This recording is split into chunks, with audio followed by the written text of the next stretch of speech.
buckets hit the fan and we're overrun. Sending boys in the trucks with the 50 cals. Tell every swinging deck bring extra rounds. Hang in now, boys, we're on our way. Don't send them out of heaven before we get a taste. Whoa, cry havoc, let's slip the doors of room. What you gonna do? What's happening, folks? Welcome to the Double S Podcast. Happy Sunday evening. We're back live, dog. What's up, Mr. Romans? How the hell are you?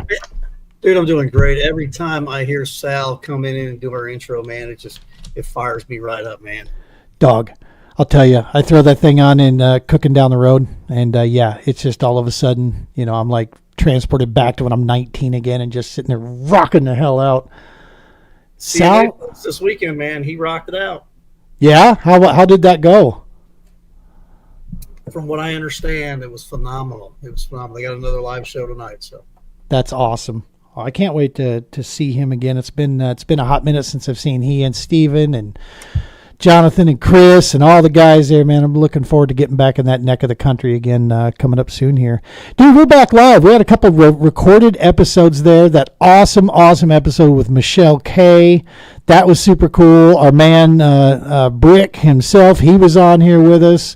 I've been fishing actually with Brick during that time that it was being aired. We had a tournament out in Nebraska that we went and did, so that was pretty cool.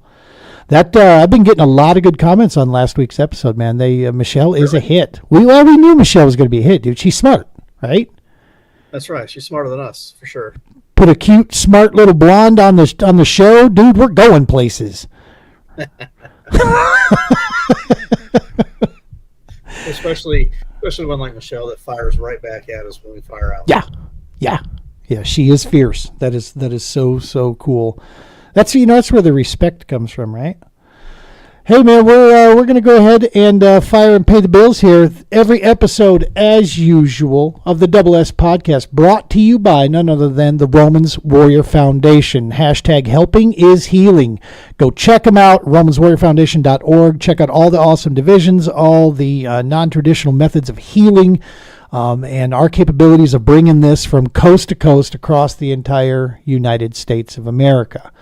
And dude, if you're looking for ways that you want to basically take a local event and take it to the next level, if you got a 4th of July, parades, if you got, a cheese days or whatever you got in little town America, and you want to take it over to the next level, check out the Global War on Terror's Wall of Remembrance at GWAT Wall. That's part of the Romans Warrior Foundation. Bring the wall into your community there, and man, I'll tell you what, it'll change you completely forever and ever. Also, you can add on to that with the Stop 22 tour, bringing in veteran singer-songwriters. And also, we always like to throw a special mention in there for Label 22. That one is at Veterans Music Entertainment. That's tell us about Label 22 again, Brian. I think the Veterans Music Entertainment might be off a little bit. You sure? Label 22, yeah, label22records.com is the URL. And Label 22, actually, they're rocking out CMA Fest. Matter of fact, tonight they've got a live show. They're calling it the pre-party, the stadium pre-party over at Bootleggers Inn. If you're in downtown Nashville, running up and down Broadway, go check them out. You'll hear tunes from Chris Turner, Ron Barrett, as always. My buddy, my brother, Sal Gonzalez is going to be out there, and many, many more. Maybe making some special appearances out there. Again, that's going to be at the Bootleggers Inn. It's a pre-stadium party. Downtown Nashville, right off of Broadway. And what Label 22 does is they harness the power to be able to help veterans, their family members, get in front of and behind the microphone. So if you're a singer-songwriter, if you want to become a producer, you want to learn what it is to be a videographer, management, just learn how to do the engineering portion of it, get with us, and we will try our best to make those dreams absolutely come true for you. That's awesome, dude. That is super, super cool. On the list also of making this possible for the Double S Podcast, of course, Adam Bird, the entire group over there, all the great podcasts at Heroes Media Group. the network. They're the ones that give us the platform to make this happen. Hey, if you want to be cool and you want to support a great cause, go check out the TPO merch site, truepatriotoutfitters.org/store-2. You can get you a cool hat, get you a cool shirt. We're going to be adding some Roman stuff to that here as time goes on as well. We're hopefully going to be expanding our store a little bit there. It's a great way to support the whole deal. Also, of course, Double S Podcast at YouTube. Give us a subscribe. We're building this thing from the ground up, right? 2 listeners at a time. That's what we're going for. Hey, look, my camera stopped again, and I got that derp look on my face. 1 second here. That's concentration right there. That's truly what it is. Right? Yeah, big shout out to Adam Bird and the Heroes Media Group for letting us all us crazy vets get on here and create these podcasts and talk about real events and things that matter the most to us, and it's in our hearts. So, Adam Bird, you're kicking tail, man. We appreciate the opportunity to be able to work with you and the whole Heroes Media Group family. Always, always, always cool. So just so you folks know as well, I'm still working. Remember that Mother Nature's EMP at my house? By the way, I did 7 LED lights today. I had to get up in there and change them out because they got blown out during that lightning, whatever. And I think I unraveled the mystery. It struck out in the field behind the house. I had one of the lights that showed the ground wire itself looked charred. Dude, I think my house pulled it from the ground up, and it just went through the house and randomly grabs things. So I'm on a backup PC. That's why my camera will freeze. I just have to start and stop it. I can still hear everything. So cool, man. Please forgive Gene when he has that dirt-to-dirt look on his face. Yeah, exactly. Stuck right in the middle. That's right when it'll stop. It's not when I have that smolder going, which is not often to begin with. So cool, man. So yeah, we've been finally getting some field ops things fired up here. It's been a little bit slow going. We got an Army vet out. He contacted he has another Army buddy who he had such a great time. He wants to show his buddy what this is all about and take him out. So we're booking that one. We got a cool tournament coming up here, a bass tournament with Thornton Fire Department. We're going to go out there and volunteer and help those guys put that bad boy on. So yeah, so hopefully we'll have a great connection with Thornton Fire, and we'll expand that further. We've been doing some stuff with a couple other youth groups out there, just TPO, trying to get its presence around Colorado.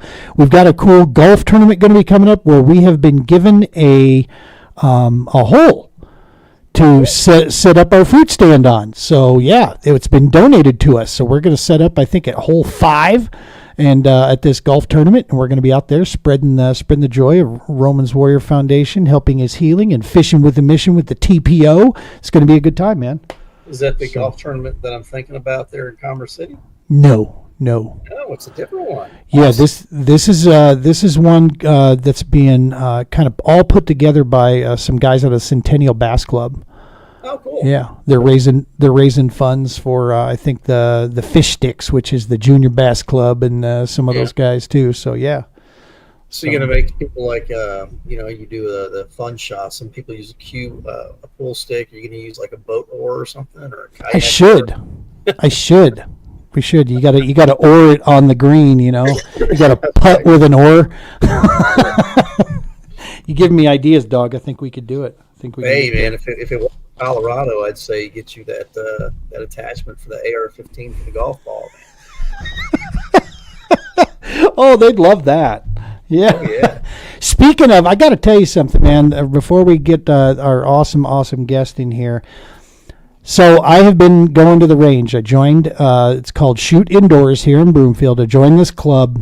My son and I have joined this range, and we have been going and turning some rounds out. And I got to tell you, man, between just the fact of here, my 22, almost 23-year-old son and I now have found something that we're doing together. And there's a lot of this, it's been a hot minute for me. I'll be honest, so there's a lot of learning that I believe in being a lifelong learner. So it's like, I'm not going to get big headed. So there's some stuff I'm learning, but there's also areas and things that I can help teach him to get him more comfortable. And between going to the range and clicking off some rounds there, in the time that we've gone already, we can already see our grouping coming together just off a little adjustments and getting to know our pistols better. And then, bro, coming home and sitting at that kitchen table and cleaning these pistols side by side. Bro, this is unbelievable. Spending this time with my son and just doing this, because we're just sitting there scrubbing away, wiping things down, getting the carbon out, and just joking. And I'm blessed, man. And this is what a great thing to be teaching this young man the importance of the 2A and our civil liberties, to be able to protect himself, and him taking the time to learn it, do it right. So damn proud of him. And yeah, man, it's none of this happens without you, brother. Much appreciated. Man. This was awesome stuff. I'm just a cog in the machine, buddy. Just a cog in the machine. All right, so here's the thing. I'm going to show you guys how this all comes together. I mean, we have a lot of our warfighting community out there. So you hear me say it all the time. It's one of the big things. Get outdoors, okay? Get outdoors however you can. I don't care what it is. Get the sun on you, get the clouds on you, get the rain on you. Get the hell out of being stuck indoors and get outside. Well, one of the tricky things about that, especially for where I live in suburbia USA, in the Denver metro area here, is finding someone to go to, say, a lake and actually fish off of a boat, or just a buddy. Just find somebody like-minded that wants to get outside. Well, through connections, I heard about this freaking super, super cool app called CoAngler. Well, through connections, we just happen to have the guy that created the whole damn thing. And this guy's got more layers than an onion. Like, I started peeling back, getting to know this dude. I can't wait to start talking to him about music, because, dog, I like that album he's got. That's just my kind of jam. But we're going to talk about the app tonight, and then we'll pick his brain a little bit on music after that. But let's go ahead and get the man in here now. He's sitting patiently in the green room. Let's get Mr. John Bledsoe in here. What's happening, Brother John? How's it going, guys? Great to be here. Thanks for having me. You might be saying that in about 15 minutes, though. No, I'm here. I'm committed. Hell yeah! So talk to us, buddy. This story. You're not the traditional. I thought mine was a good one. I'm a former IT nerd that basically threw my keyboard out the window and picked up a fishing rod. But bro, I'm like chump change compared to where you came from, dude. This is, we both have masters, but yours means something. Mine's like paper, right? Compared to yours. So talk to us how you got into this. Yeah. Well, don't sell yourself short though. But it was just, I never planned on being an entrepreneur or a tech founder. It was really just something that I stumbled upon naturally. I took kind of your traditional, path. I, went to school and college and got a degree and started working. And about 8 to 10 years into working, I was making a good enough salary where I could finally afford a boat. Big difference there. So, Well, yeah, because you say just went to school. Homie, what you did, creates most people's like midlife crisis, what you studied. Good night. There's something weird in my brain. Somehow or another, chemistry just kind of clicked for me. So I got a master's in chemistry, and I did research and development in the semiconductor industry, made materials that we use to make our computer chips today. So I did that for 13 years, and it was a really cool. I got to work with people from all over the globe, and some really smart people. And that was the best part about it, was just the people I got to work with. But so yeah, you did the electronics and this. You didn't do the Breaking Bad side of things, right? You didn't go that route with the chemistry. Although I did consider being a high school chemistry teacher at one point in time. Right. Changed my major, thankfully. So, didn't have to resort to cooking meth out in the desert. Well, that's a good thing, Right. But yeah, it was just it was funny. I grew up in a hunting and fishing family, so my whole life, I've been, drug outdoors by my parents, and I grew up doing a lot of fly fishing, so typically wading, from the bank. And then as I got older, started getting kayaks, and I'd fish on friends' boats. And my dad got a boat, but I eventually bought my own boat, and that's where it just kind of opened up a whole new set of, problems and opportunities for me. And And what happened was, I was fishing by myself on an October afternoon almost 4 years ago, and happened to look at my empty seat on my boat and thought to myself, why didn't I bring somebody with me? And then my wheels kind of started turning. I was like, well, why isn't there something out there to connect people to do that? And then I started thinking, well, what if you had like an app or something? And then that's when CoAngler popped in my head, and I went home that night and I bought CoAngler.com for $13 and had to figure out how to build an app. And so almost 4 years later, here I am. So Brian, the thing I love is I had to figure out how to build an app. I mean, Right. right? The rest of us are like, how you make this work? and Google someone who can build an app for me.com. Right. The path I took was probably one of the most, I would say, challenging yet rewarding. I really bootstrapped this. So, I started talking to app development firms because I didn't know how to code. I'd had one computer science class. And so I ended up, talking to all these different firms, both foreign and domestic and big and small, and got quotes everywhere from 40,000 all the way up to $500,000 to build this thing. And so the sticker shock I got right off the bat was like, holy cow. And I'd found a local company that was going to build me like a minimum viable product, like kind of bare bones functionality for about 40 grand. And I was pretty close to pulling the trigger. And then there became this program available to me in my local, through the local entrepreneurial center here through Missouri State University. It's called Code Labs. And it was an adult software development training program, and it was scholarship based, didn't cost anything. It was 2 nights a week. And I ended up enrolling in that and got in and got a scholarship. And so I spent 10 months working on that, and that's where I actually started beating my head against the wall trying to learn how to code, and had a lot of good help from my instructors. And basically by the end of that program, it built a functioning prototype that I had designed and built with the help of my teacher, and was lucky enough after I graduated from that program to get a $75,000 product development grant from that company. And so they gave me a professional developer, a professional designer, and a project manager. And so in June of 23, we ended up kicking off really formal product development, and brought in the professionals, and that's where the quality of the work really increased. And we launched the web app in November of 23. So that's CoAngler.com. We launched the mobile and desktop responsive web app, which is still available today. And then spent most of 2024 kind of trying to get the word out, signing up users, finding out, what people like and don't like. And one of the biggest pieces of feedback we got was, when's it going to be an app? People didn't want to go to CoAngler.com and log in every time. So they just wanted to download the app to their phone. So in fall of last year, I started taking some other steps, some serious commitments to this, and sold my house and cashed out my equity and started hiring developers out of my own pocket, and had some really helpful, talented developers that were able to help me get a mobile app developed, and we launched it April 4th.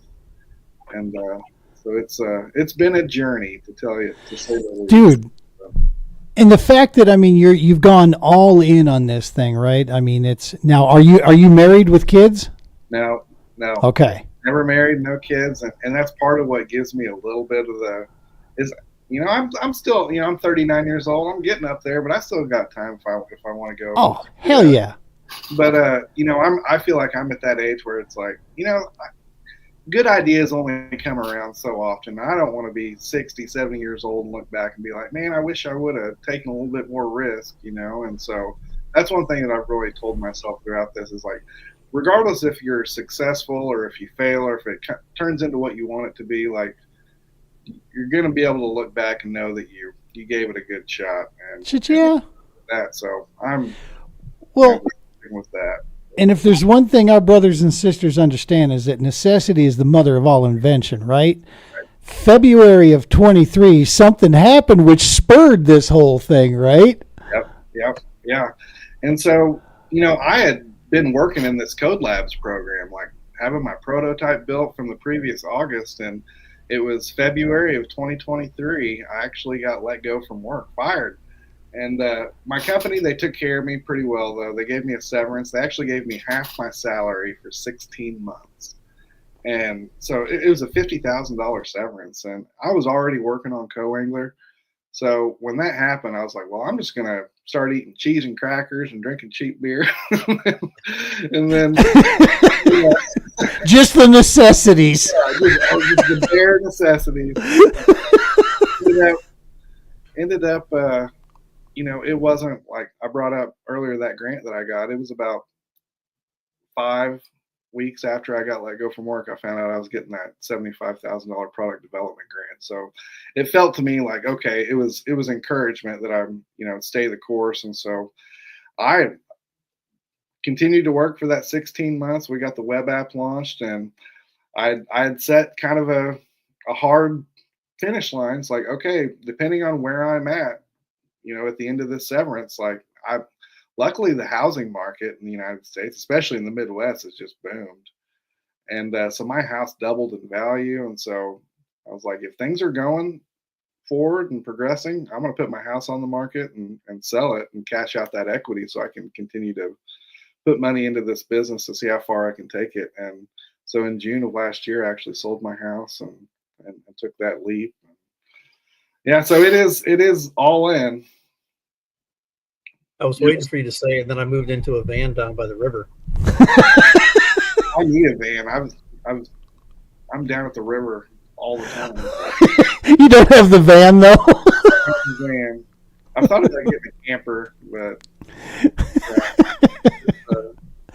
dude, that's. But see, every great story that you're going to hear out there, it comes from something. There was some sort of, low that was discovered. Yeah. And then from that, from those flames, man, births that phoenix, that comes flying out of this. And the fact that you've, tucked your chin in the pocket, kept swinging, and just said, F this, dog, I'm going for it, and we're going to see. Brother, in my opinion, I'm at 52, and I'm telling you right now, you're at the perfect age. Even if it doesn't go, you got time to bring things back. Yes, yep. Go get it. Don't leave that stone unturned. I love it. And it's working, dude. I mean, right now we're talking, you got over 1,500 users running this thing, 45 states wide, yeah? Mm-hmm. Yeah, and we've connected close to 100 people to go fish together, and that's one of the neatest things about it. We still got a long ways to go, but so just connecting people to go fish together and have a great day on the water, like I don't even I can't even really put into words how special that is. Like that, they're using a product that that I've built basically that just came out of my own brain, and really it's not even about me anymore. It's about everyone else. Like this is a tool, this is a resource for others where they can use it to connect and share assets and costs and equipment and knowledge and each other's company. And so I find that, a lot of times, everybody tells you, when people connect on trip, especially my mentors and stuff, like, you got to talk to your users, you got to find out.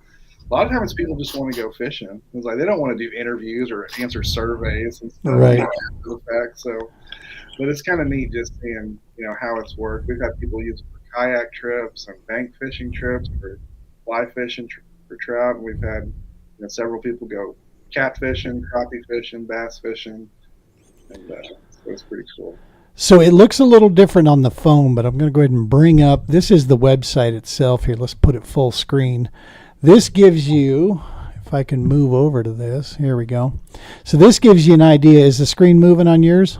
Yep. Okay, good. Just want to make sure that this StreamYard is working here. So this is under the True Patriot Outfitters account here, looking at exploring trips, basically. And you can see people get to put you create your own profile out here. And from the main, you can explore the trips that are out there. You can offer up a trip. You can request a specific trip that you're looking for. You got your dashboard where you can control your stuff. Got your calendar. It's as simple, cut and dry as it gets, man. It gives you a location, roughly a time frame. I mean, you can see what people have going and what they're what's out there, or if you want to put one specifically that you're looking for. To me, the thing I love is it removes one of the hurdles, man, and that one of those hurdles is, having people to be able to go out with. Right. This removes it, and so that's freaking awesome. What the hell happened there? Hey, there we go.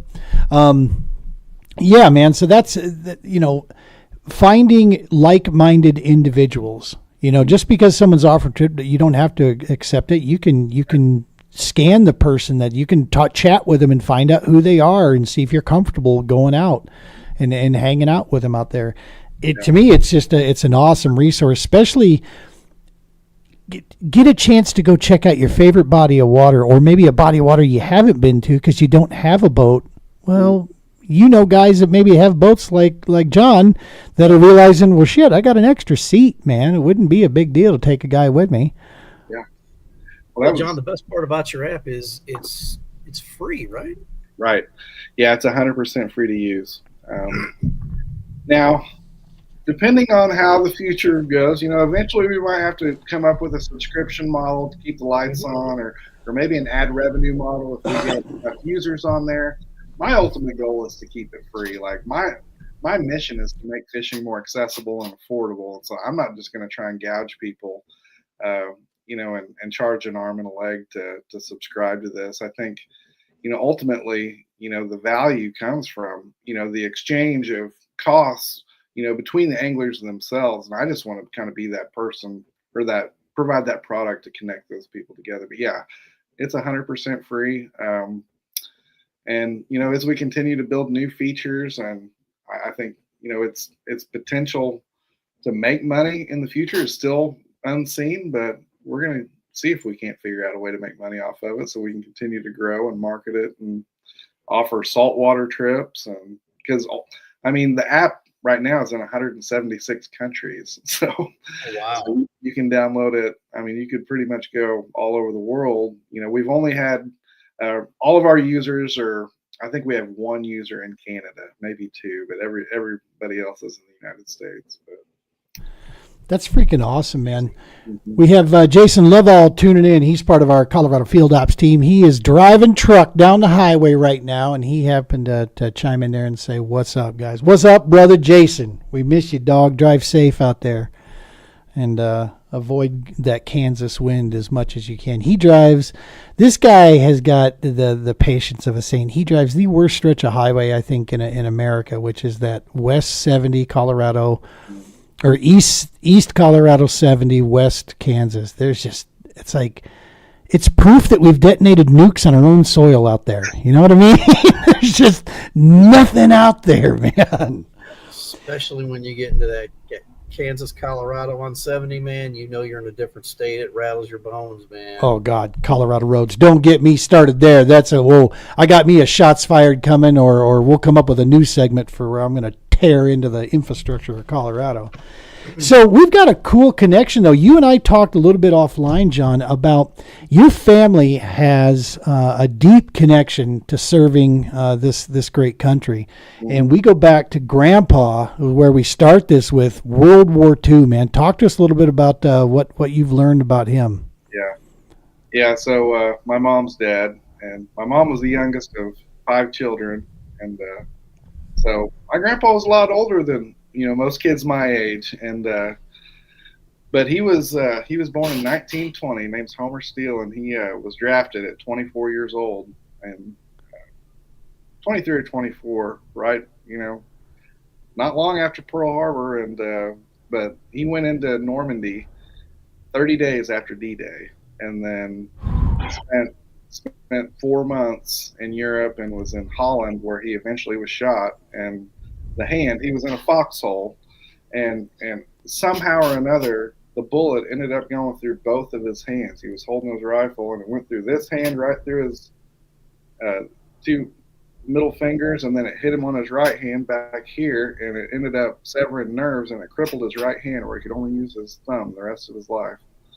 But I remember, my grandma would tell me stories, when he got to come home after being injured, how all my grandma's girlfriends and whatnot, they thought she was so lucky because he just got injured in the hand and got to come home. But he got his Purple Heart. He had a Bronze Star, and he ran a beef cattle farm right here north of Springfield, Missouri, on a Century farm for almost. I mean, he died 10 years ago. Lived to be 95 years old. Wow. And but yeah, he was one of the hardest working people I've ever met, and that stubborn and hard to please. And, he came from that generation. And what branch did he serve in? He was in the Army. He got Army. drafted in the Army.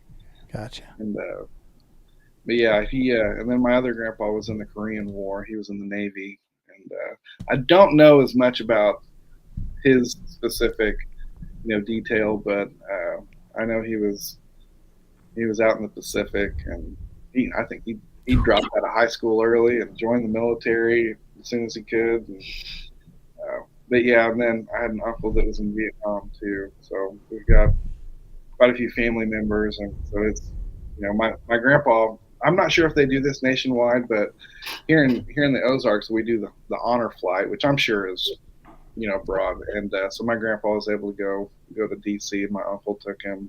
That was about 3 years before he passed, and got to take the honor flight to DC.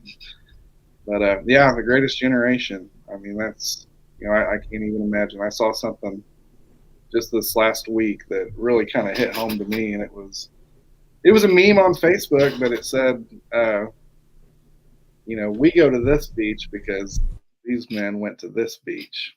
Yeah. And it reminded me of really how important that is too. But well, June 6th being D-Day, this past week here was highly important. Remembering that, because we've seen the movies, and I'm sure it still can't even begin to touch.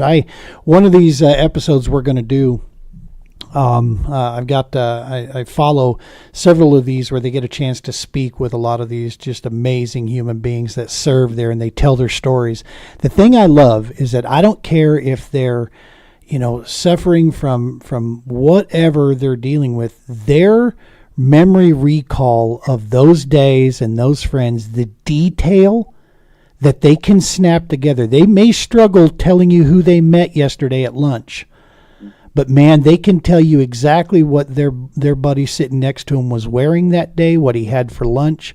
And you hear this in their stories, and it tells you and it shows you just the impact that this has, for these warriors, out there. Like the gentleman sitting to my right on the screen, I mean, this different time, different era, but same identical oath, same credo that goes with you guys. But yeah, Brian, can you imagine a 22, 23, 24-year-old today being thrown into, boot camp and combat? John and I were talking about this. It's you just that generation, man, what they went through, what they accomplished by the time they were 27. Most grown-ass men that are my age, can't even come close to that in today's world. If you think about the generation during D-Day, you had a lot of people that were lying about their age to be able to sign up and join to protect their country. Right. There's a I think he was in the Army or the Marine Corps, but he lied about his age so much so that he was 16 and he got 3 Purple Hearts. He actually just recently died, I think, within the last 5 years. But he was just this awesome individual over there that led from the front, and he came from the ground up. He was the youngest one over there, and I think within the first, I want to say it was in the first 6 weeks, 8 weeks that he was in country, he got wounded and he received his first Purple Heart. Instead of coming home, he went right back into it. And then, he got injured again. He went right back into it. Got injured a third time, kept going back. Truly, truly phenomenal story. But, in honor of the families that served during that time frame, a friend of ours, Andy Biggs, he wrote a book called The Rifle.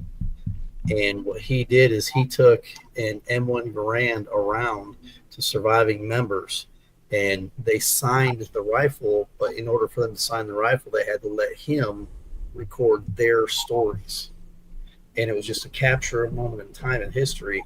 And it was so impactful that he did not just one volume of this book, he did 2 volumes. And with the proceeds he's made from these books, he's taking these survivors back overseas so they can see the between then and now. Wow. So, to answer your question, I don't know how these teenagers up to 20 something years old are joining the service now, because I can't even believe that service is in the mindset of our youth today. I really can't. Embarrassingly to say. Right. But, that generation, I mean, my God.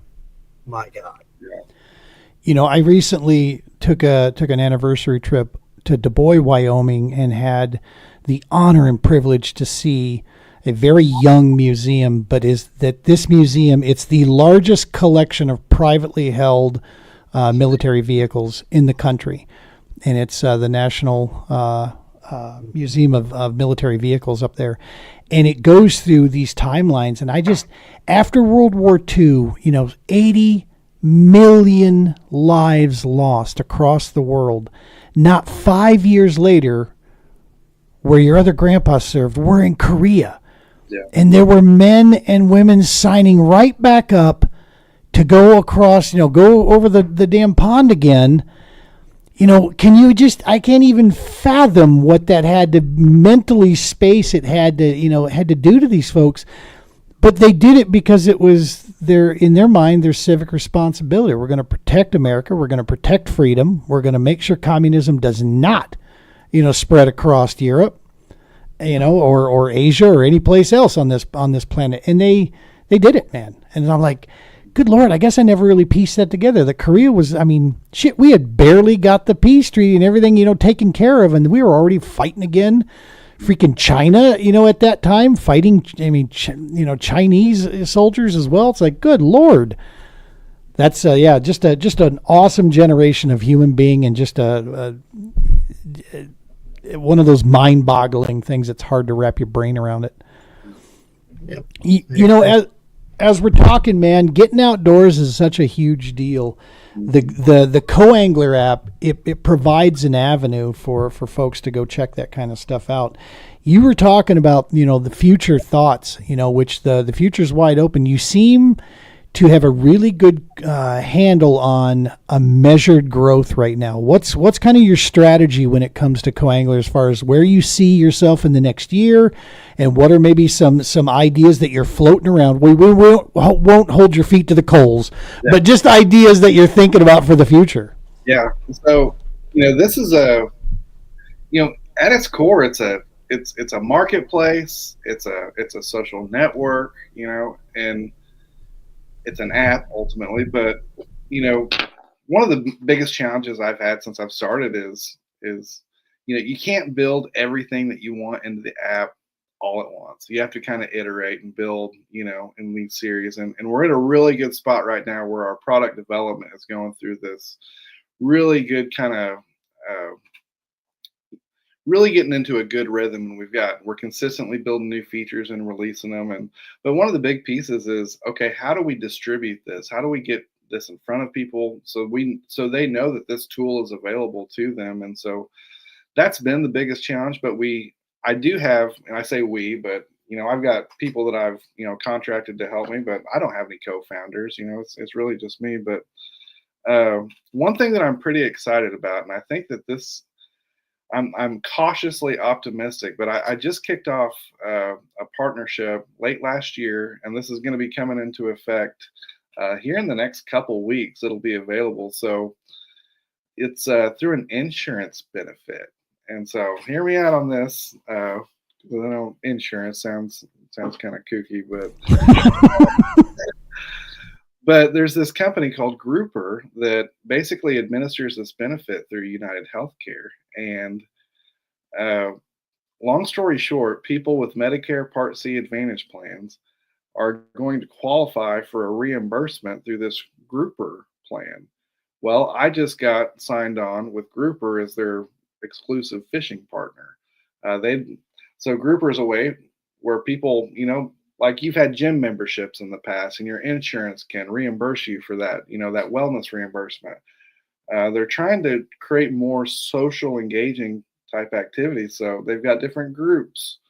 There's a golf group, there's a chess group, a walking group, a swimming group. And So I'm the fishing partner that, long story short, people are going to be able to get reimbursed for their CoAngler memberships once we actually implement those, and their fishing trip costs, more importantly. So last year the reimbursement was $110 a year. So getting your insurance, that you worked your whole life to be able to get after you retire, and so if you have, like I said, that Medicare Part C Advantage plan, which is 17 million Americans 65 and up, are going to actually be able to get reimbursed for their fishing trips through this grouper benefit supplied through United Healthcare. So that's going to open up a distribution channel too. So there's going to be a natural kind of funnel. People are going to be looking for ways to use this insurance benefit, and they're going to be able to find. That could be huge. Yeah, and it can scale, and so I got a lot to be able to get prepared for there. I can't say too much, but I'll probably just kind of dangle the carrot a little bit. But I know I told Eugene over the phone. I actually was in this nationwide pitch competition. It was a social impact award through this foundation, and I applied to it last fall and found out I was in the top 60. Then I was in the top 30. Then I was in the top 20. And I had a meeting with the program director a couple weeks ago. I thought he was going to tell me I was in the top 10, and he told me I got third place, which is coming with a $315,000 investment in CoAngler for a very small percentage of equity. And this award is a social impact award. So this foundation is actually able to invest in for-profit companies that are addressing one of four categories. And so first one is economic development. Second is economic mobility, so providing jobs, help people, have a healthier lifestyle and well-being. And the third one is mental health and well-being, so it kind of checked that box there too. But the fourth one is conservation, and that was really the main piece that CoAngler kind of fit the bill. So I have, although CoAngler's been free, I've been very adamant on once I actually do start creating revenue and start making money to, pledge from the very beginning money back to organizations that are doing good with conservation, water quality, helping create more accessibility to the outdoors. Like talking to you guys tonight, first responders, veterans, children. The conservation is a pretty broad term too, and I think that I have an obligation based on the nature of the business that I'm creating too, because making sure that people have their fishing licenses and obeying, educating them, making sure they're obeying the laws, but also, if I connect two people to go to a water body and they both go home with 2 limits of fish, that's 2 limits that water body doesn't have. So, trying to be conscientious of that from the beginning and building that in to the foundation is something that is really important to me. And that was what really ultimately helped me win this award nationwide and check that conservation box. That's awesome, man. Yeah. Tapping into resources like that. What helped lead you to find these kind of resources to know? Because Brian and I are in the nonprofit world, man, and we hear about it all the time, but it's, it's one thing to say it, it's another thing to be able to actually find where these locations, how you get involved in that stuff. So how did you stumble across it, or what work did you do to find it? It's all people. It's all relationships and people that I've met along the way. Like, I will say that, like, the biggest jumps and the biggest boosts that I've had since I've started this endeavor, every single one of those can be traced back to a relationship. Or so I'll tell you exactly how this happened. So it was fall of 2023. Remember when I was saying I was talking to all these different development firms and getting quotes and all these high price ticket items for getting an app built? Well, one of the firms that I'd talked to was out of Joplin, Missouri, far southwest Missouri, and the guys really liked what I was doing. We became friends on LinkedIn, and well, there's a program down in Arkansas called GORP, which is an acronym, the Greenhouse Outdoor Recreation Program. It's through the University of Arkansas, and what they do is it's a seed stage incubator for companies in the outdoor industry. And he tagged me on LinkedIn and said, "Hey, John, I saw this and thought of you with your app idea." And so I read it and was like, "Well, that looks like it's right up my alley." And so I applied, got in, got a $15,000 seed grant from Arkansas Game and Fish as a result of it. Had to travel to Bentonville, Arkansas, which is Walmart headquarters country, Walmart country, once a week for 3 months, which was about a 2-hour drive each way. And then, but anyways, it was last fall, as being a graduate from this GORP program, they'd sent out an email saying, "Hey, there's this foundation. They're investing in for-profit companies. There's a conservation piece, so outdoor rec companies kind of fit the bill as well." And they said, "We're strongly encouraged to apply." And they're deploying $1.5 million in capital in this next investment round. So I was like, "Well, say no more." And I took a day to get. That sounds just like something I could use. Yeah. I took a day, not thinking like, yeah, I'm going to win this, just you kind of have to do that. You have to put so many different things out there and put in my application and just made it through each stage. And to the point where even right there at the end, I was like, there's no way I'm going to get this. Like, this foundation's out of Pennsylvania. I'm in Missouri. Like, I looked up all their previous investments and like 90% of them were like right there in Pennsylvania. I was like, they're not going to invest in this Missouri company. And then sure enough, they did. And it's the relationship thing, man. It's just making those network and those connections, right? It goes beyond that. I've always said this a long time ago. It's not about, people always tell you it's who you know. No, it's who knows you. Right. Man, you've got to be able to let people in enough so they can see, the passion, see the seriousness of what you're trying to do and get behind it. So well, that's awesome. Yeah, and I was talking about, we were talking about how kind of destitute I was, lost my job and like had to jump all in, but I was almost at the end of my rope. Like, I had sold my house, I had spent my own savings, my full-time job was CoAngler, but I'd had a job lined up. I knew that these potential grant opportunities may or may not come through, but I couldn't count on them. So I was supposed to start a job as an environmental consultant, and I was going to go back to working full time, and I was going to turn CoAngler into the side hustle because I had to, pretty much. And 5 days before I was supposed to get that job, I found out I was getting that investment, and because I got third place from that foundation. So like, that's awesome. It just added 2 more years at least to my runway. So right. I've said this before. I don't care where you lie on the spirituality chart out there. There are powers at work. And like I said, for some folks, they have a very good explanation. They know exactly what it is. I leave it wide open myself. But there are powers at work in this universe that are beyond our comprehension. And dude, sometimes, it puts it together there. And so that's awesome stuff. Well, John, I'm going to go out on a limb. I'm an opportunities guy, right? And I see a great opportunity sitting in front of Gene and I. So I'm going to pitch this to you and chew on it. Don't respond right away. But because we're live on the air. Not to put you on the spot, but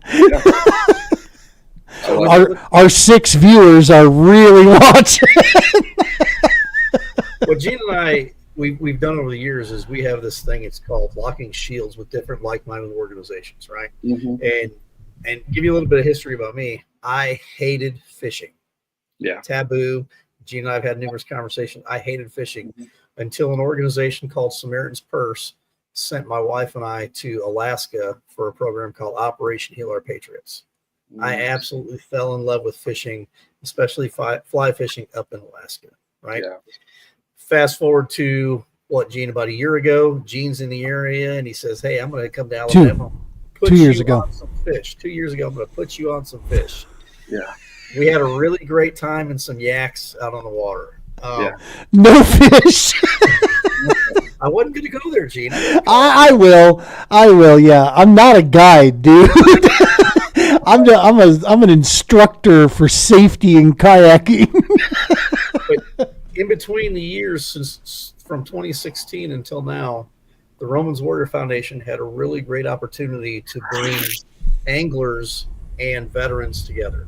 Mm-hmm. Most of the veterans we put together in a specific fishing tournament in Kentucky, they didn't have boats, but they wanted to fish. So we partnered with an organization that knew all these anglers, and they brought 20 boats in. Well, we had 20 vets come in, and the marriage was so instrumental. And to watch that transition, we actually flew a sheriff's deputy out from San Diego, California, or San Bernardino, got shot in the face in the line of duty. And we flew him out there, and he'd never been on a boat. He'd never been fishing. And that marriage, to be able to marry him with an angler and a boat, was just, it was amazing to watch that transformation. It was just like what my wife explains and describes my transformation was in Alaska, right? So here's the pitch. The Romans Warrior Foundation would be honored to be a pseudo-ambassador of the CoAngler program within our family, our network of veterans and first responders, if you'd allow us that opportunity. Yeah, I mean, honestly, I can't even say no, like, because you can use this app as you please. Like, I built this for people to be able to connect to go fishing. You know, the very first trip that I took before the app was even live, when I was testing it out, I posted on a local Facebook group. It was a fishing group here locally, and I connected with a disabled Marine veteran, and that was my first CoAngler trip that I took out. But yeah, I mean, I'm all for. I brought it up to Gene the other day on the phone. You know, I've talked about, you know, trying to build subscriber models, you know, and ways to make money. But, you know, just like I talked about my conservation piece, where I'm pledging, you know, 10% of profits back to conservation programs. Veterans and first responders, as far as I'm concerned, are going to have free lifetime memberships, and they're never going to have to pay, other than just paying the other boater for gas money or whatever they would have to do. But actually using the app is, you know, as long as we can verify, you know, that people are who they say they are, like, I have no problems at all. But yeah, so when it comes to, you know, helping support, you know, tournaments and getting veterans out on the water, like, I'm all for exploring ways to do that, because there needs to be more. The more we can, there's never enough. You know, we can't do enough. Ever. Yep. Well, and the best way too is when we come together. You know what I mean? And we start working, we collab. That's, you know, there's no competition out there, man. That's Brian and I have had this conversation about, you know, other nonprofits out there. I've run across both kinds. We've run across great nonprofits that we work with on the daily, and then I've actually worked across a great nonprofit, but just they're not very open. They look at us like competition, and it's like that's so dumb. There's so many of our brothers and sisters that need more support in other ways. We need to work together for that. So working with the for-profit community as well, that's huge. That's huge. Yeah, and I mean, Brian, there's probably a lot more details and things that we could hash out too, but like, I'd be more than happy to, you know, discuss, you know, what something like that could look like and how I can help. And that's awesome. All the way around. Well, Gene would be the point guy on it, because he's the more professional fisherman than I am. I just like getting the kayak now, and I'm like, oh, look, there's a fish. Cool. Yeah. Hey, we got Brother Joe joining us here. Joe was actually one of our vets that we took out down to Norton, Kansas. He and his buddy came with us on one of our field ops events there. And huge shout out to Brother Joe. He got in one of his, I don't know if it was his first or one of his first. He's kind of a new guy to the Heartland Kayak fishing series. He took third place this last weekend at Elwood. So kick ass, Joe. Love it, man. Yeah, Joe. Good job, man. He got him some gas money to get home. That was pretty good. So yeah, out in the kayaks there in Elwood, Nebraska. I got to tell you, man, I am more and more falling in love with Nebraska and those waters out there. It's just it's a fun. I like the fact that I can fish for bass where bass are supposed to be. But yeah, you know, that's a different topic there. Well, listen, CoAngler is what it is, folks. CoAngler.com. You definitely want to go on Facebook, check it at CoAngler. This is, if you want to get out, look in your neck of the woods, go sign yourself up, get yourself a profile lined up there. Start to explore around. You can see what others are doing with their profiles. If you're looking for a specific trip, put that up there. Put the trip up there that you're looking for. See if you get somebody that's you know, in your neck of the woods that's going to go.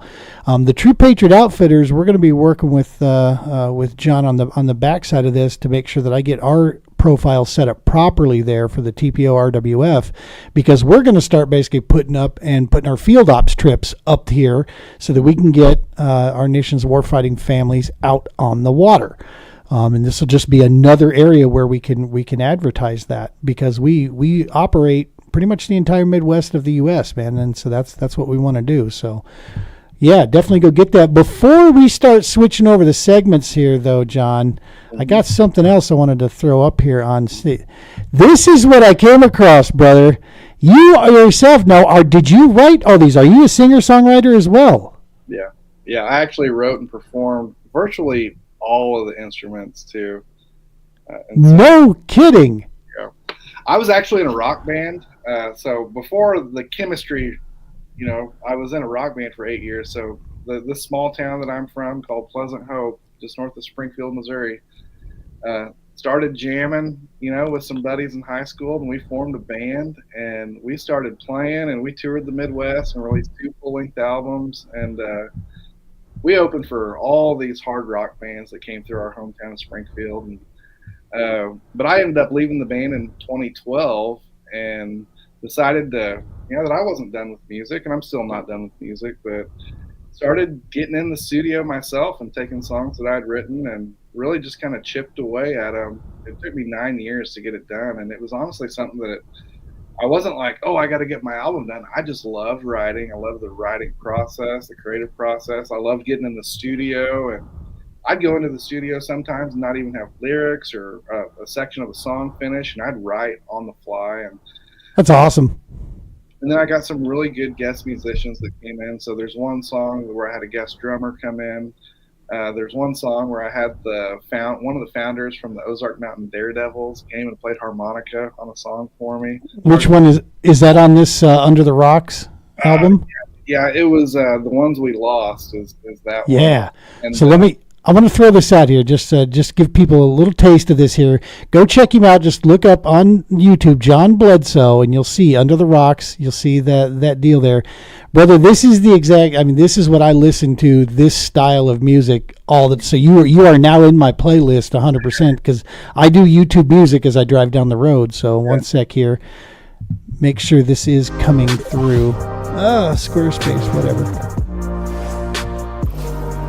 Just want to make sure this is, can you actually hear the volume? Is it coming through? Okay.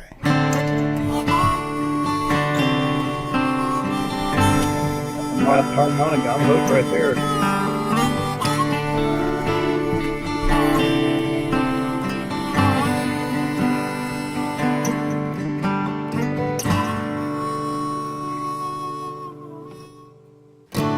The 7 graces on my mind, leaving for the test of time, running backwards on my way through life, as I can't see my home.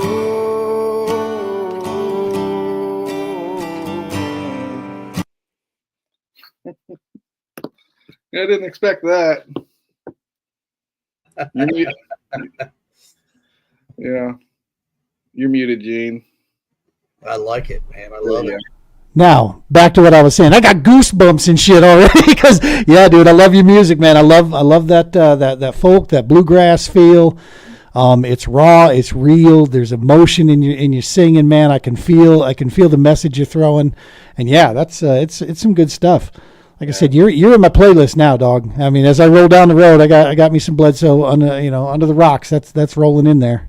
And I appreciate that. I released that, after I got let go from work. I had that album kind of in process, and I was right there at the end of it, and I was like, I just lost my job, and it's like, should I really be spending money at the studio? But I was like, I got to finish this up, or this will never get done. And so I got that out in June, and it's like, okay. And I've been playing guitar for a little over 20 years and writing songs, but it was really, I wanted to be able to put my all into CoAngler, and I didn't want like unfinished business. So I really made an effort to get that album wrapped up. Unfortunately, the only real music that I've been playing the last year has been funerals and birthdays. I don't know. Damn. I mean, I haven't done any live performances other than funerals and birthdays. So I just. Well, what genre do you consider yourself in? You know, it's hard. It's hard for me because I have so many different influences. But there's definitely rock and blues and southern. Some of it's like almost hymnal, like with some of the ways like I have this song called Sunshine, and it almost sounds like a church hymn to me, and Love it. But yeah, it's kind of a mix. I can't really just pinpoint it because different songs kind of sound different. And it's got a country music flair to it, man, because it's storytelling what you're doing in your songs. You're telling stories, man, and that's at the heart of country music, the way it should be done. That's there. All right, folks. Well, make sure you get over, check out at CoAngler, all the social media. Go over there, get that. Go check out CoAngler.com. Go to YouTube, get subscribed on John Bledsoe's Under the Rocks subscription. Get that handled as well. We're going to go ahead and transition over into this next segment here. And John, as always, you are welcome to hang out. You don't have to comment. You can comment whatever you want. You can laugh at us. You can disagree with us. It's all love, brother. It doesn't matter. We don't have to agree to have love and respect for everybody. But we're gonna fire up this one. You ready for this, Brian? We're gonna do I'm always ready, man. I'm always ready to stir the pot and make somebody laugh. You got like lunch meat, aren't you? You are always ready. Always ready. All right, so we got shots fired coming at you. We got a few topics on this one. Let's go ahead and get this segment fired up.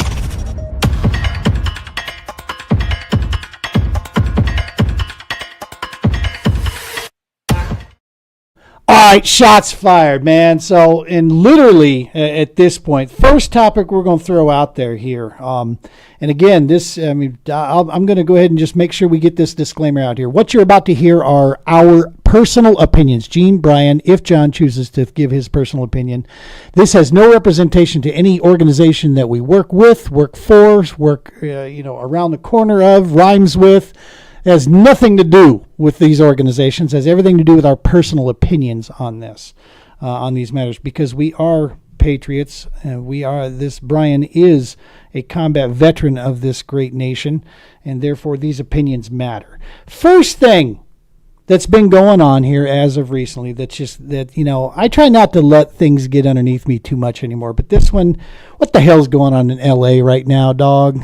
What in the hell? The LA riots. I'm seeing news coverage of these freaking morons, and I haven't seen it visibly yet, but I heard someone make mention of a flag getting burnt and carrying the Mexican flag, carrying around and whatever other country flags, they're waving around this and that.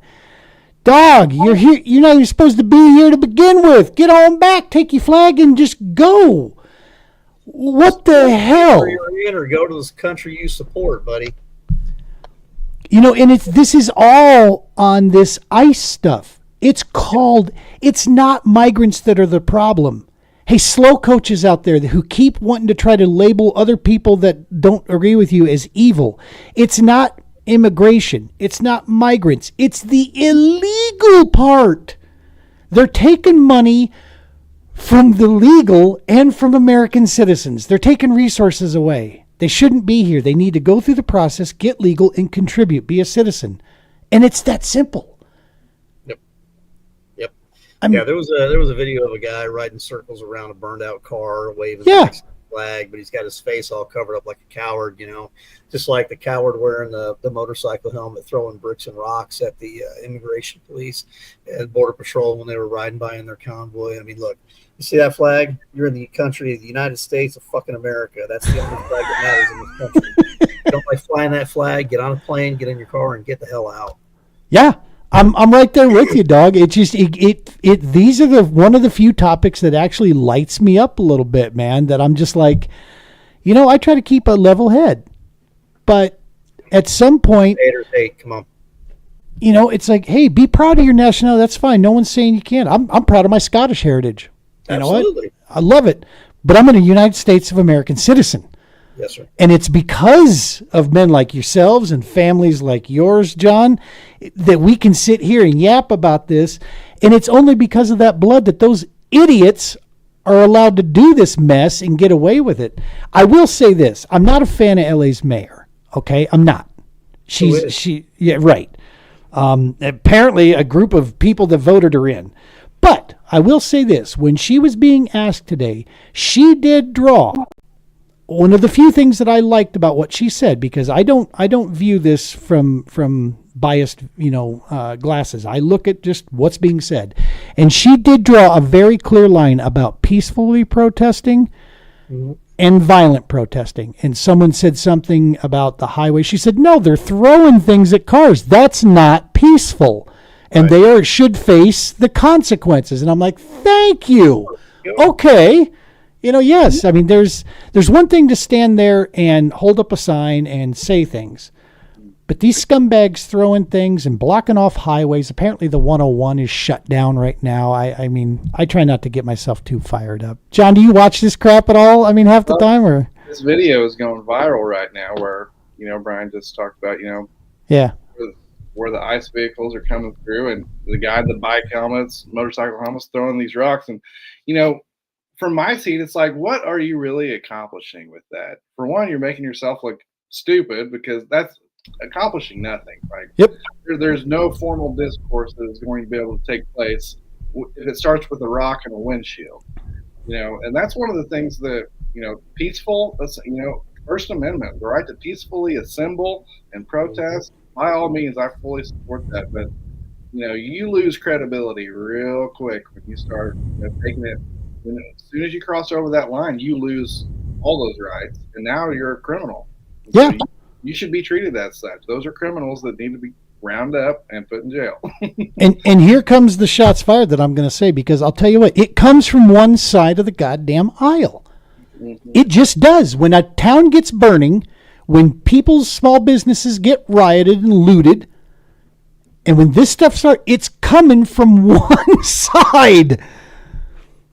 Take it how, prove me wrong. Show me where a bunch of Bible thumpers, went running through. No, they'll damn you for eternity is what they'll do. But no, you don't see it. And it's the funny thing, because the people that I'd actually be a little bit fearful of are the folks that sit on the other side of the aisle, because they know what they're doing. These idiots, man. I've got to interrupt you on one thing, because there was one group of Bible thumpers that was kind of on the bad side of the veteran community for a while. Westboro Baptist Church, they were protesting funerals. That was a cult. That was a cult. They showed up to protest a funeral that I was leading a Marine to find remains at, and it did not turn out pretty for them. Nope. So, and that's... anywho, I understand the joke of it. Right. And it's like, the thing I look at, do they think they're going to test the resolve of this administration? Do you think for 1 second, number one, that he cares what you think? Because he has shown you he doesn't. He will say anything that comes to his head, be it right, wrong, dumb, ignorant, right fact, or false. It doesn't matter. Right. These guys, he will say whatever. Tom Holman, you think you're going to check this dude's resolve, against something? No, they're going to enforce the law, ladies and gentlemen. That's what's going to happen. And they'll do it by every bit of power they have to restore safety, law, and order. I mean, this is like Wyatt Earp on steroids is what's going on right now. Back in the 80s and 90s, there was this thing called a joint task force along the southern border, and they would actually take Marines from different units around Camp Pendleton, and they would join in with the Border Patrol to enforce border and watch certain things that were transpiring on the border, in the border area, whatnot. And rock, paper, guess what?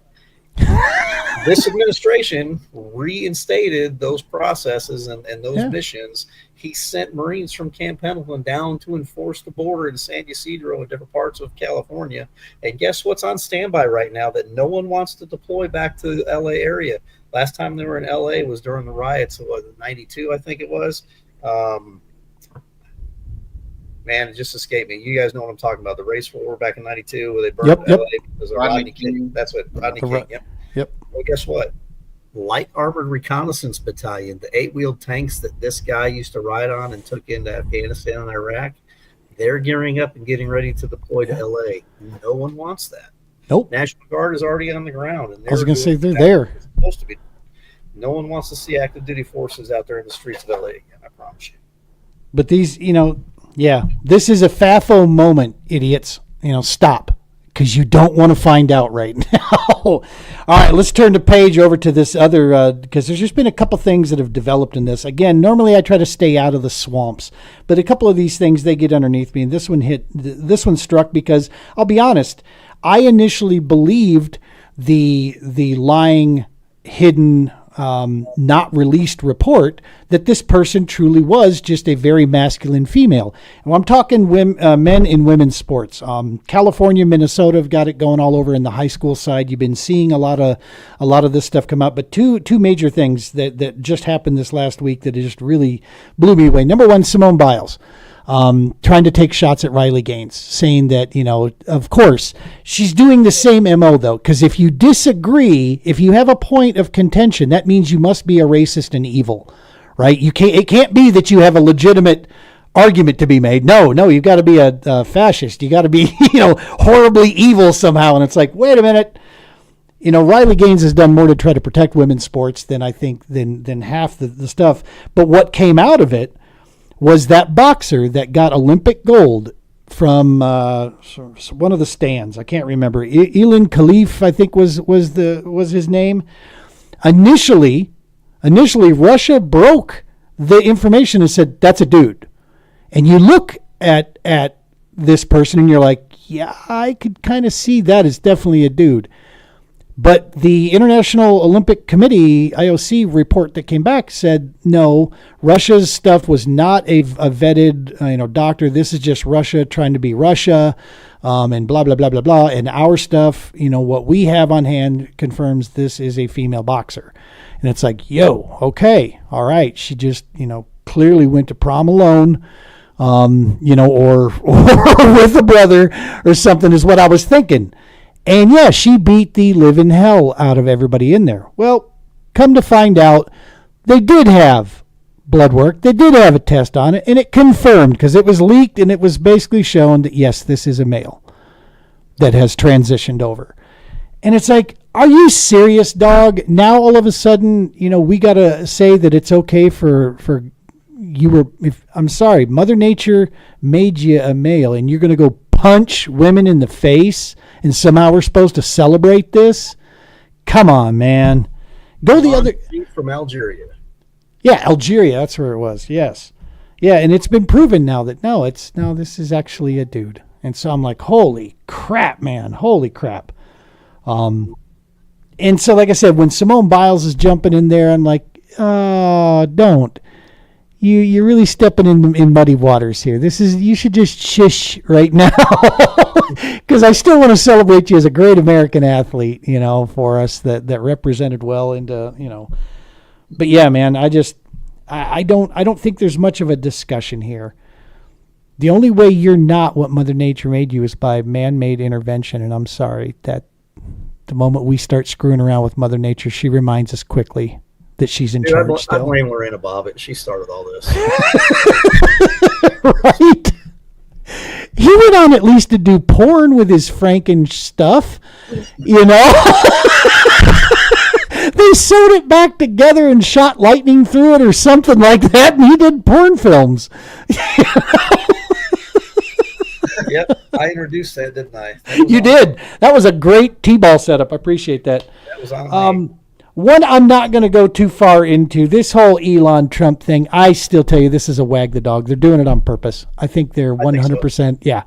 I think Elon's trying to get some Tesla stock back. So the best way he can do it is to put himself adversarial. But it does lead into, here comes the big one. This whole budget thing about the big, beautiful bill that the Trump administration interjected in. And now there was a report that came out not too long ago from the Congressional Budget Oversight Committee. Okay, keep in mind, it is not, they claim to be unbiased. They are not. Surprise. Who appointed these people, where it came from. And so what has gathered the headlines all over? Now, I had to take notes on this one because I actually did some digging into this. All over the headlines is that it's going to increase the deficit, okay, by like a 1.7 or whatever $trillion. It's going to jack the deficit up, this and that, because of these tax cuts that it's proposing, and this and this and this and this. However, hold the phone. See if I need to move this so to make sure that I see my camera froze as well. Yeah, but it's not in a dirt moment. Right, it isn't. Hang on one sec here. At least not yet. Because there's some good theater with this, right? All right. Sounds like, what did I sign up for? Yeah, so hang on here. So here's the myth that Trump's one big that this bill, the White House's this bill that's being trying to go through, it actually slashes spending and deficit. Period. And here's where we're going to cut through the noise. Okay, the swamp and the media allies are pushing the lie that the bill is basically increasing government spending and balloons the deficit. If you're going to use the CBO's own report as your source, then you have to acknowledge the other information that's in there. And here's what it says. Okay, the hoax is it's increasing spending. But the fact is that the bill actually delivers $1.7 trillion in permanent mandatory savings. Okay, even the CBO, as partisan as they are, they admit this, that this bill delivers this $1.7 trillion in permanent mandatory savings. Okay, this is the biggest mandatory savings package in U.S. history. It dwarfs the reconciliation bills that were basically thrown in the past. Even if you adjust for the current modern day, the next closest one was in 1997 at $800 billion. Okay, and that's adjusted for inflation. The fact is these savings are baked into the new laws. They don't expire. So it's actually real, lasting reform. These aren't things that can be cut away. Okay, and that's what the big like little sticky point is that they're looking at it going, well, we don't see any of these things. You're right, because they're baked into the laws. Okay, this is not a budget bill. It's a reconciliation bill. That means that the heavy cuts of bureaucratic waste and agency bloat come in phase 2 of this thing. Okay, the hoax that it adds to the deficit is actually that the fear-mongering is based on the fake idea that Trump's 2017 tax cuts that he put into place back then, that those are going to expire. This bill will lock those cuts in, so there's no new deficit created that's coming from this. If you're going to cite the CBO, you got to admit that the CBO says that Trump's tariffs alone will cut the deficit by $2.8 trillion over the next 10 years. That's their own findings on this. Their own calculator said it. Even after the new working class tax cuts like the no tax on tips, the no tax on overtime, the bill still cuts the deficit by some $1.4 trillion. You combine that bill with the future spending caps that are in place, his deregulation agenda, and the tariff revenues, you're looking at a combined number from the CBO of $6.6 trillion in total deficit reduction over the next decade. All right, this bill is one of the most fiscally responsible, pro-growth, pro-worker legislation that we've seen in a generation. And people know I'm not a pro-Trump person, okay? I like what our president's doing. I'm just going to tell you that. I really do. I like the fact that he's ruffling feathers on every side of the aisle. That is exactly what we need. And this bill that's been proposed, while it does need some fine-tuning, it doesn't have near as much in the way of cuts as we want to see, but it's a fight for another day that can be done, right? I mean, more of those things can come down the line.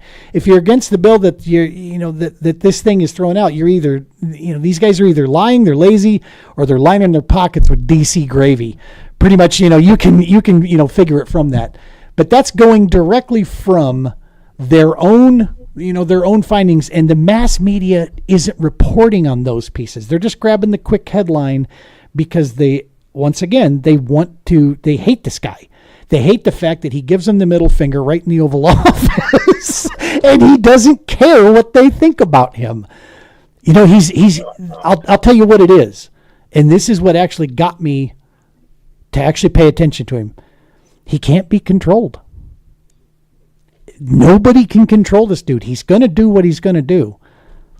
I'm telling you what, man, in 52 years, I've never seen a guy try to deliver on what he said he was going to do. I just haven't seen it until now. I'm not a registered Republican. I'm not a registered Democrat, but I like a guy that's willing to go bam to both sides and say, we're trying something new. I told my very left-leaning friend this the other day. I know you don't like him, but can you honestly say that what was getting done in 16 of the last 20 years was working? Because it sure as hell doesn't look like it was. So let's try something new, shall we? I'm in. I forget what country they're from, South Africa somewhere, but that president or minister was sitting there and he was saying that his people don't do a certain thing. Oh, yeah, South Africa. Yeah, they bring in that video. Like, is this not you saying that this is exactly what you're doing? And yeah. You're doing this?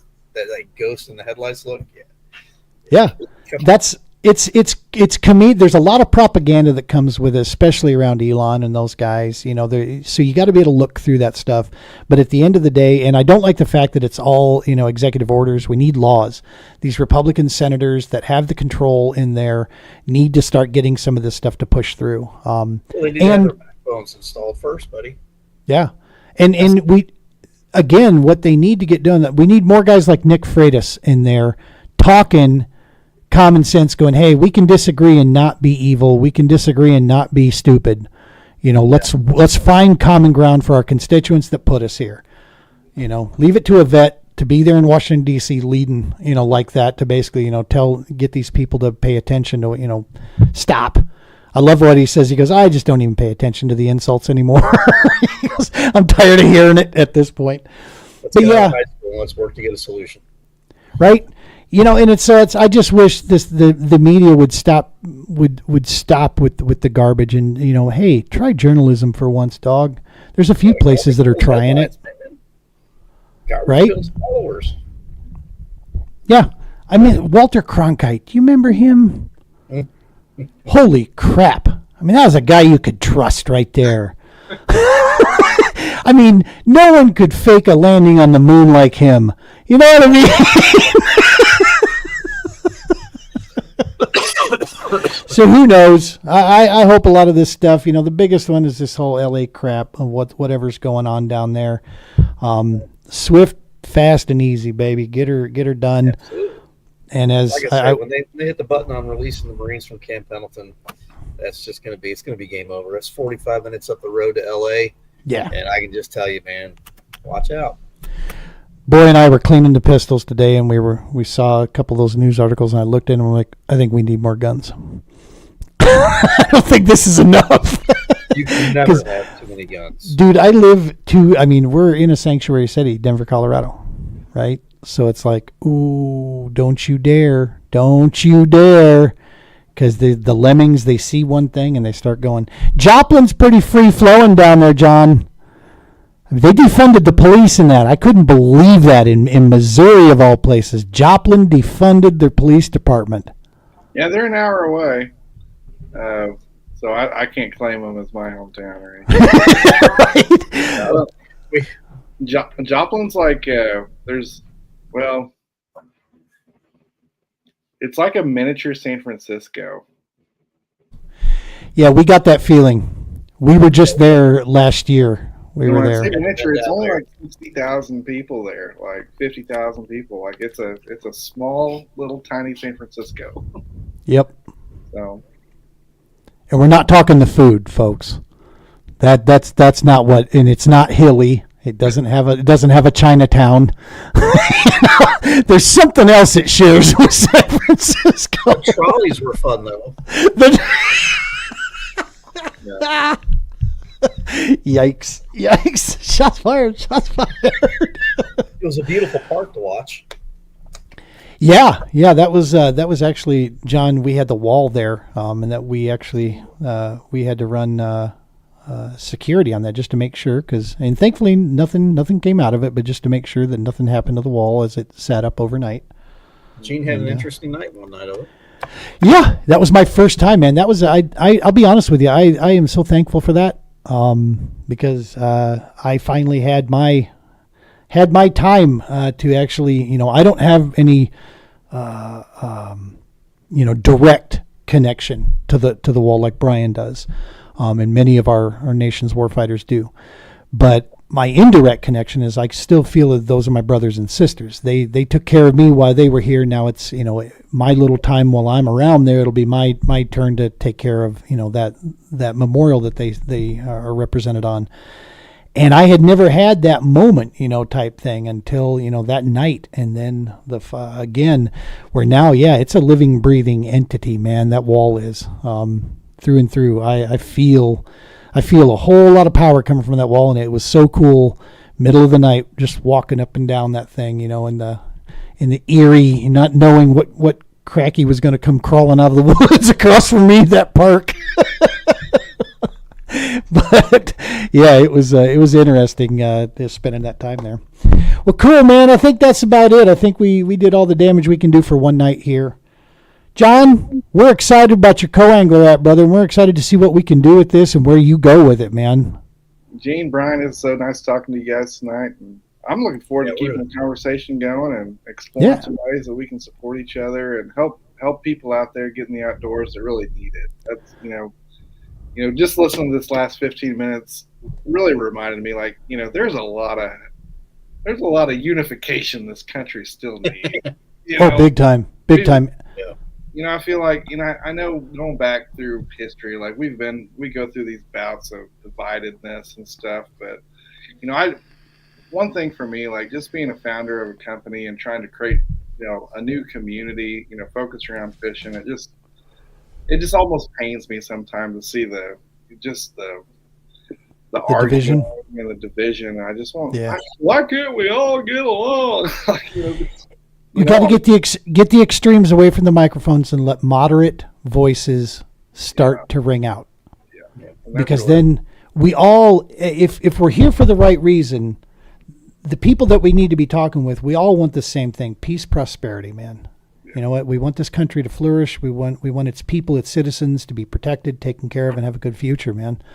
And if we all truly do want that, then there's more than one way to skin a cat. And we can take care of each other along the way there and make compromise. Jesus Christ, how do these people have marriages and relationships that just say my way or the highway?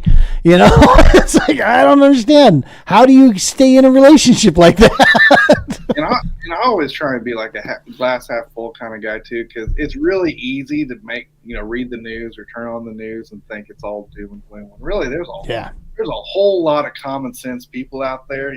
There is an old saying, bad news travels like wildfire, good news travels slow. Yep. It's like we're just not hearing the good stories because we want to be shocked and awed by but there's a lot. There's a great story in CoAngler. Right, we brought some positivity into the world this evening here. That's right. I think it's important to talk about these things. I'm not saying, I think, there's. I don't know where else. And you're going to put a smile on some people's faces when they get your playlist and they listen to Under the Rocks as well. That kind of caught me off guard. I wasn't expecting to put on the hat. I told Brian he doesn't know I'm going to go into this. What's really cool and unique is if you were paying attention to some of the frontline banners. So we talked about this Label 22 thing, and you would actually qualify to be part of that whole Label 22 mantra because of your family lineage with the veteran community. And that's why I asked you what your genre was, because you kind of sound like that country folklore Americana kind of genre. So it'd be something interesting to have a conversation with you about that too. Like I said, we just hosted CMA Fest down in Nashville, and we had 3 different venues. We were supporting about 20 different artists down there, rotating throughout. So it's something we can talk about. I happen to know the CEO of Label 22. Yeah, he's a dick. You're a good guy. You're looking at him that way. But with CoAngler, man, I'm so excited. Like I said, to be able to put vets matching with anglers to get them out there on the water, first responders matching with anglers. And what's really unique and really awesome that I'm going to exploit the hell out of your app for is putting that vet or first responder with 1 or 2 of their children on an angler's vessel to get them out there to not only just bridge that gap, because one of the things that we as vets struggle to talk about is our own emotion, especially with our siblings or our offspring, where what better environment to do that than in Mother Nature while you're going out there and bonding through fishing. Like Gene's talking about bonding with the son while we were in the green room, bonding with the son with cleaning weapons, and how awesome is that? Yeah. Out there in nature, shooting weapons, whether it's in a gun range, in an indoor range or outdoor range, shooting weapons, bonding, and then let's take the same thing and do what Gene and you do for a living and put it out there on a boat with a rod in your hand and be able to talk to your son or daughter and have this great person put you on fish or take you out there on the water and just, I mean, dude, it's a cool thing to experience it with them and not have the responsibility to provide the logistics and the guidance. It's really cool to just like, hey, this guy's got the logistics covered. I'm just here to be hanging out, and yeah, I'll throw a little dad advice here and there, but we're going to do this together and we're going to experience this cool thing together. Man, there is a lot of power in that. Heck yeah, man. Focus awesome. on what's important instead of all the crap that goes with it. Hell yeah. Awesome. All right, gentlemen, listen, that's going to do it for this episode of the Double S Podcast. Folks, hope you enjoyed this. If you're listening to us on the audio platforms, we're about ready to get all these episodes published out there. We had to get a small library built up first before we could get on the audio platforms for this one. So yeah, we should be there. So if you're listening there, we appreciate you. If you're watching this episode, we know it ran a little bit long here, but man, it's there good stuff to talk about. So why not? Heroes Media Group, Romans Warrior Foundation, True Patriot Outfitters, all of us out here doing what we need to do, serving those that serve or have served.